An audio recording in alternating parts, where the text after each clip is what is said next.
ద్వితీయోపదేశకాండం 33వ అధ్యాయం. దైవజనుడైన మోషే మృతి నొందక మునుపు అతడు ఇశ్రాయేలీయులను దీవించిన విధము ఇది. అతడిట్లా నేను యెహోవా సీనాయి నుండి వచ్చెను, సేయీరులో నుండి వారికి ఉదయించెను. ఆయన పారాను కొండ నుండి ప్రకాశించెను. వేవేల పరిశుద్ధ సమూహముల మధ్య నుండి ఆయన వచ్చెను. ఆయన కుడిపార్శ్వమున అగ్నిజ్వాలలు మెరియుచుండెను. ఆయన జనములను ప్రేమించును. ఆయన పరిశుద్ధులందరూ నీ వశమున నుందురు. వారు నీ పాదముల యొద్ద సాగిలపడుదురు. నీ ఉపదేశమును అంగీకరింతురు. మోషే మనకు ధర్మశాస్త్రమును విధించెను. అది యాకోబు సమాజ స్వాస్యము.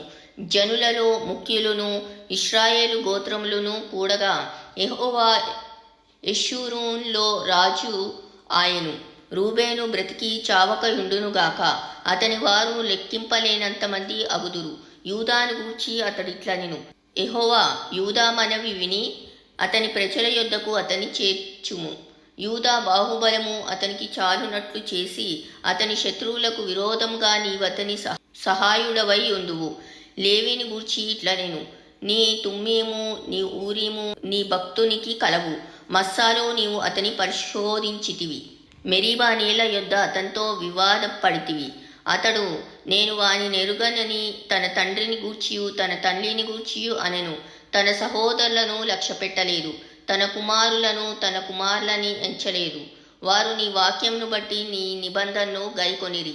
వారు యాకోబునకు నీ విధులను, ఇశ్రాయేలునకు నీ ధర్మశాస్త్రమును నేర్పుదురు.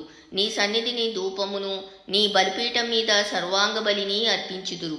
యెహోవా అతని బలమును అంగీకరించుము. అతడు చేయు కార్యమును అంగీకరించుమి. అతని విరోధులను అతని ద్వేషించువారును లేవకుండునట్లు వారి నడుములను విరగ్గొట్టుము. బెన్యామీనును గూర్చి ఇట్లనెను, బెన్యామీను యెహోవాకు ప్రియుడు. ఆయన యొద్ద అతడు సురక్షితంగా నివసించును. దినమెల్లా ఆయన అతనికి ఆశ్రయమగును. ఆయన భుజముల మధ్య అతడు నివసించును.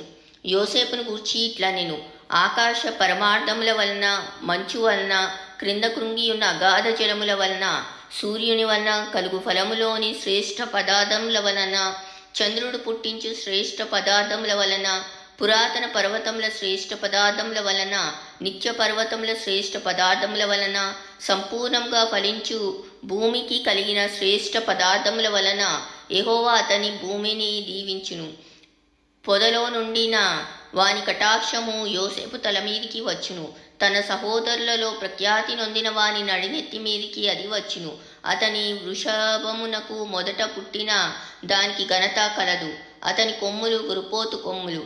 వాటి వలన అతడు భూమ్యాంతముల వరకు జనులను త్రోసివేయును. ఎఫ్రాయిం యొక్క 10,000ను మనష్షే యొక్క 1,000ను అలాగునుందురు. జెబులూనును గూర్చి ఇట్లనెను, జెబులూను నీవు బయలు వెళ్ళు స్థలమందు సంతోషించుము. ఇస్సాకారు నీ గుడారముల యందు సంతోషించుము. వారి జనములను కొండకు పిలిచిరి. అక్కడ నీతి బలులు అర్పింతురు. వారు సముద్రముల సమృద్ధిని, ఇసుకలో దాచబడిన రహస్య ద్రవ్యములను పీల్చుదురు. గాదును గూర్చి ఇట్లనెను, గాదును విశాలపరచువాడు స్తుతింపబడును. అతడు ఆడు సింహం వలె పొంచియుండును. బాహువును నడినెత్తిని చీల్చివేయును. అతడు తన కొరకు మొదటి భాగము చూచుకొనును. అక్కడ నాయకుని భాగము కాపాడబడెను. అతడు జనంలోని ముఖ్యులతో కూడా వచ్చెను. యెహోవా తీర్చిన న్యాయమును జరిపెను. ఇశ్రాయేలీయుల యొద్ద యెహోవా విధులను ఆచరించెను. దానును గూర్చి ఇట్లనెను, దాను సింహపు పిల్ల, అది బాషాను నుండి దుంకి దాటును.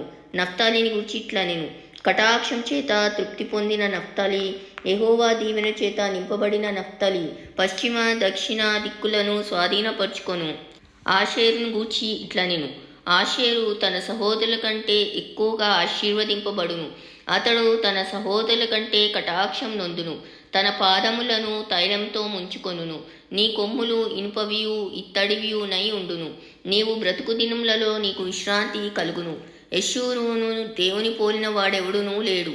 ఆయన నీకు సహాయం చేయుటకు ఆకాశవాహనుడై వచ్చును. మహోన్నతుడై మేఘావాహనుడగును. శాశ్వతుడైన దేవుడు నీకు నివాస స్థలము. నిత్యముగా ఉండు బాహువులు నీ క్రింద నుండును. ఆయన నీ ఎదుట నుండి శత్రువును వెళ్ళగొట్టి నశింపచేయుమనెను. ఇశ్రాయేలు నిర్భయంగా నివసించును. యాకోబు ఊట ప్రత్యేకింపబడును. అతడు ధాన్య ద్రాక్షారసము గల దేశంలో నుండును. అతనిపై ఆకాశం మంచును కురిపించును.